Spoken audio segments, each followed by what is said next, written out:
Good morning students. आज हम लोग पीरियोडिक 2 का दूसरा चैप्टर पार्ट 11 जो कि एक कहानी है, उस कहानी का नाम है फुसफुसाहट। लेखक जो है वह मनोज दास जी हैं और इस पाठ का जो इस कहानी का उद्देश्य है वह है इस पाठ से हमें ईमानदारी, सच्चाई, कर्तव्य करने का, सूझबूझ का और बुद्धि का प्रयोग किस प्रकार से करते हैं उसकी सीख मिलती है। तो प्यारे बच्चों, यह तो रहा पाठ का उद्देश्य। आइए थोड़ा सा हम लोग लेखक परिचय जान लेते हैं, उसके बाद इस कहानी को पढ़ते हैं। लेखक परिचय। श्री मनोज दास का जन्म उड़ीसा के उत्तरी बालसोर जिले में संखारी गांव में 27 फरवरी सन 1934 को हुआ था। वे अंग्रेजी और उड़िया दोनों ही भाषाओं में लिखते हैं। वे सुख दुख आदि भावों को सहज व सरल भाषा में व्यक्त करते हैं। उन्हें अनेक राष्ट्रीय एवं अंतर्राष्ट्रीय पुरस्कार भी प्राप्त हुए, जैसे पद्मश्री, ओरिया अकादमी पुरस्कार, सरस्वती सम्मान, साहित्य अकादमी पुरस्कार आदि। उन्होंने अनेक उपन्यास, यात्रा वृत्तांत तथा कहानियां लिखी हैं, जिनमें प्रमुख हैं अमृत फल, प्रभंजन, अरण्यक, शेष, बसंत, चिट्ठी आदि। तो यह लेखक का सामान्य जीवन परिचय था। आइए अब हम लोग इस कहानी में क्या बताया गया है, पहले इस पाठ का केंद्रीय भाव समझते हैं और फिर हम लोग इस कहानी को पढ़ते हैं। फुसफुसाहट कहानी मनोज दास द्वारा रचित है। इसमें दो लड़कों रघु और राजू की कहानी को प्रस्तुत किया गया है। इसमें रघु ईमानदार था और राजू बेईमान था। रघु की विलक्षण प्रतिभा ने राजू की बेईमानी का पर्दाफाश किया तथा राजा को उसके भ्रष्ट कर्मचारियों से सचेत कराया। आइए अब कहानी को पढ़ते हैं। यह जो पाठ है यह आपके सब्जेक्ट इंस्ट्रूमेंट के अंतर्गत है और इसे आप लोग सब्जेक्ट इंस्ट्रूमेंट में पढ़ेंगे। बहुत साल पहले की बात है। एक छोटे से गांव में दो लड़के रहते थे, रघु और राजू। दोनों एक ही उम्र के थे, एक ही स्कूल में पढ़ते थे। रघु ईमानदार था और मेहनत से काम करता था। उसके माता पिता और अध्यापक दोनों को उससे बड़ी आशाएं थी, लेकिन राजू बहुत ही चतुर और बेईमान था। परीक्षा में भी बेईमानी करने से नहीं चूकता था और दूसरे विद्यार्थियों की नकल उतार लेता था। वह अपने अलावा किसी की नहीं सोचता था। दूसरों को धोखा देने के लिए मीठा बोलता और मुस्कुराता रहता था। राजू ने कई बार रघु से चोरी करने और दूसरों को झांसा देने में मदद करने के लिए कहा, लेकिन रघु ने साफ इनकार कर दिया। इससे राजू रघु से चिढ़ने लगा। फिर भी रघु राजू को समझाया करता, तुम्हें किसी अच्छे काम के लिए मेरी जरूरत हो तो मैं हमेशा हाजिर हूँ। बुरे काम में मैं तुम्हारी कोई मदद नहीं कर सकता। प्यारे बच्चों, तो बहुत साल पहले की बात है। एक छोटे से गांव में दो लड़के रहते थे। एक का नाम रघु था, दूसरे का नाम राजू था। दोनों लगभग एक ही उम्र के थे और एक ही स्कूल में पढ़ा करते थे। रघु बहुत ही ईमानदार था, जो कि मेहनत से अपना कार्य करता था। उसके माता पिता और अध्यापक भी उससे प्रसन्न रहते थे और उससे बड़ी आशा रखते थे कि एक न एक दिन यह कुछ करेगा। वहीं इसका उल्टा जो राजू था वह अत्यंत ही बेईमान, बहुत बेईमान था और कभी भी बहुत चालाक भी था।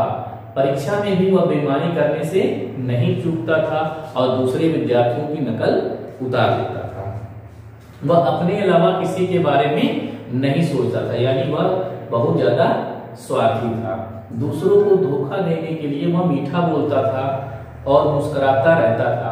राजू ने रघु से भी कई बार चोरी करने के लिए कहा, लेकिन रघु ने इस काम को करने के लिए साफ इनकार कर दिया। इससे राजू जो है रघु से चिढ़ने लगा था, लेकिन फिर भी रघु जो है वह राजू को समझाया करता था कि तुम्हें किसी अच्छे काम में अगर मेरी जरूरत होगी तो मैं तुम्हारे लिए हमेशा हाजिर हूं, लेकिन बुरे काम में मैं तुम्हारी किसी प्रकार से कोई मदद नहीं कर सकता। आगे देखिए, पढ़ाई लिखाई समाप्त कर राजू गांव छोड़कर एक बड़े शहर में रहने लगा। रघु अपने गांव में सीधे साधे ढंग से रहता रहा। वह अपनी बाप दादा की जमीन में खेती बाड़ी का काम देखता था। गांव के सब लोग उसे जानते पहचानते थे और उसे बहुत चाहते थे। इस तरह कई साल बीत गए। इसी बीच रघु और राजू एक दूसरे से मिलने का कोई अवसर न मिला। एक दिन रघु ने सुना कि राजू की चतुराई से राजा इतना खुश हुआ है कि उसने उसको अपना प्रधानमंत्री बना लिया। रघु को यह समाचार सुनकर खुशी नहीं हुई, क्योंकि वह जानता था कि राजू बेईमान है, लेकिन वह इससे दुखी भी नहीं हुआ, क्योंकि उसे ऐसी किसी बात की चिंता नहीं थी जिससे उसका कोई मतलब ना हो। एक दिन रघु अपने गांव के एक उत्सव के लिए सामान खरीदने शहर गया। शहर पहुंचते पहुंचते उसे दोपहर हो गई। धूप बहुत तेज थी।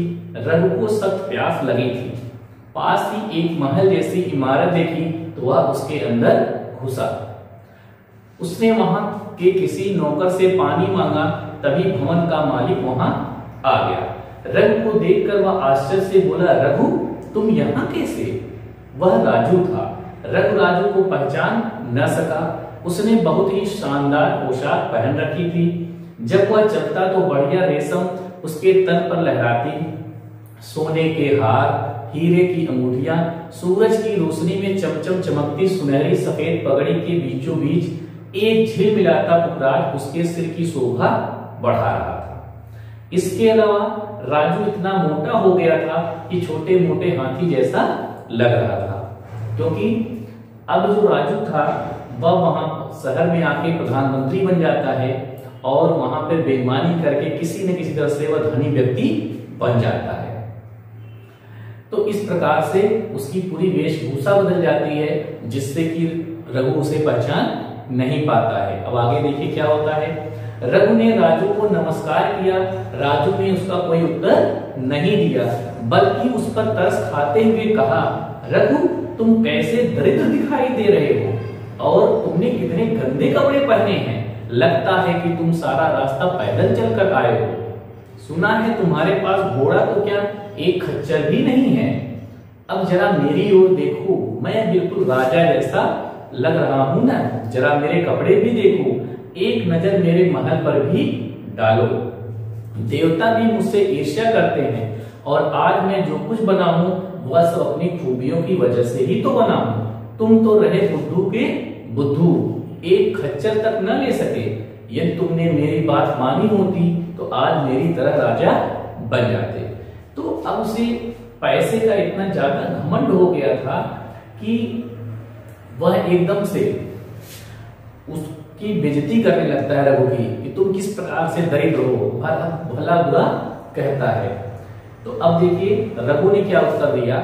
रघु ने उत्तर दिया, मैं गरीब जरूर हूं मगर मैं खुश हूं, और जहां तक मेरे बुद्धि होने की बात है तो तुम जानते हो कि यह बात कितनी सच है।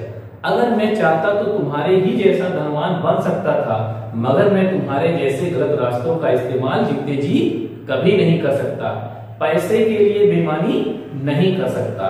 राजू ने चीख कर कहा, बंद करो यह बकवास। अगर तुम इतने ही योग्य होते तो मेरे यहाँ हाथ पसारने क्यों आए हो? मैं तुम्हारे यहाँ हाथ पसारने नहीं आया हूं। मुझे प्यास लग रही थी इसलिए इधर आ गया।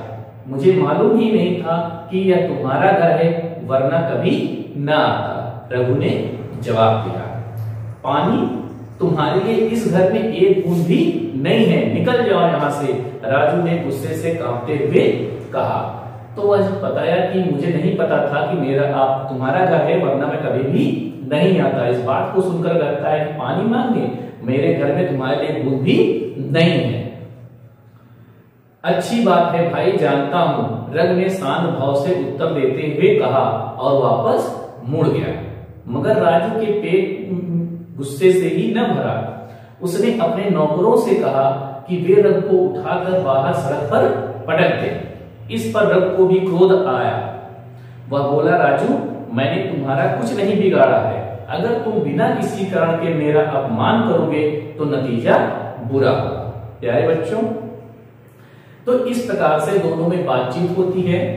तो यह रही अभी तक की कहानी। इसके आगे की जो कहानी है उसे हम लोग नेक्स्ट वीडियो में देखेंगे और आप लोग गृहकार्य के रूप में इस पाठ से संबंधित जो भी शब्दार्थ हैं उसे अपनी कॉपी में आप लोग करोगे। आज के लिए इतना ही। धन्यवाद।